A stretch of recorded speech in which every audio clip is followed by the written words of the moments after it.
Well, tragedy has struck the picturesque Kishtwar region of Jammu and Kashmir, a region now gripped by grief, chaos, and an urgent race against time.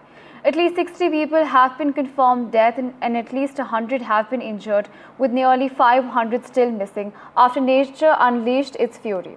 What was once a quiet mountainous district is now ground zero for one of the worst disasters in recent years.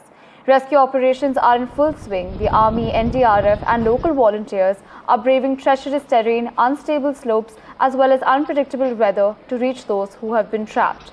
The Chief Minister as well as the Minister of State have rushed to the site overseeing relief measures, even as anguished families scour to makeshift shelters and hospitals for their loved ones. While our reporters are bringing you the latest from the ground, the visuals, voices and the human stories from Kishtwar, which every passing hour is critical. This, of course, is a story of resilience, loss and a desperate bid to save lives before it's too late. Well, on this is my colleague Shreya joining us on the telecast. Shreya, of course, I need to understand from you that, you are reporting from the impacted region, as we can see. Now, how are the rescue operations coming along?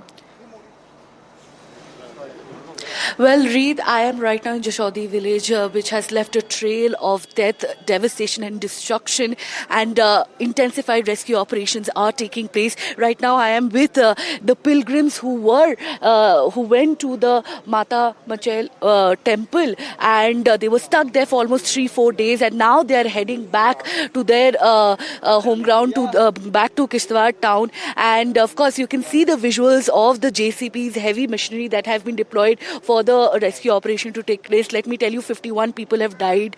Almost 160 people have been rescued. Several of them are injured. Over 200 people are still missing, and people are saying they're all buried under this debris, which the officials are trying to clear at this point. In some time from now, we will see Chief Minister Omar Abdullah coming and visiting the spot alongside Minister of State Jitendra Singh, and we can see the convoy is here. The officials are coming, but I will speak to the pilgrims first. भैया, आप बताइए, आप कब इधर आए थे, क्या आपने देखा, कितने दिन से आप फंसे हुए थे?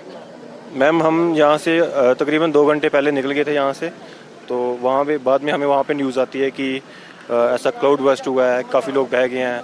तो वहाँ पे जो लोग थे वो काफ़ी पैनिक हो गए, तो कुछ लोग तो मतलब निकल गए, कल निकल गए। कितने लोग उधर थे? अराउंड 1000 थे वहाँ पे उस टाइम पे, शायद 1000 से ज़्यादा भी हो सकते हैं। हाँ, तो लेकिन कल आगे लोग यहाँ पे वापस आ गए, और यहाँ पे काफ़ी रश हो गया था, उन्होंने कुछ लोगों को वापस भेज दिया। हाँ, तो फिर अभी सुबह लोग आए हैं, अराउंड 500 होंगे, तो वो अभी आ रहे हैं। Thank you so much NDTV के साथ बात करने के लिए।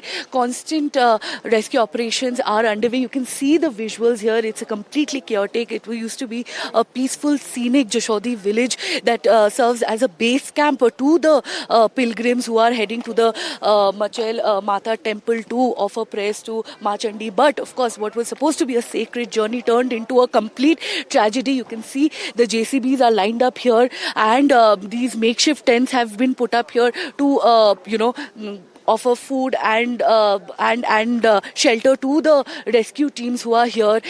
It is the J&K police, Indian Army, NDRF, SDRF members who are here, who are continuously working. And of course, this is a story of heartbreak, but resilience at the same time. Back to you.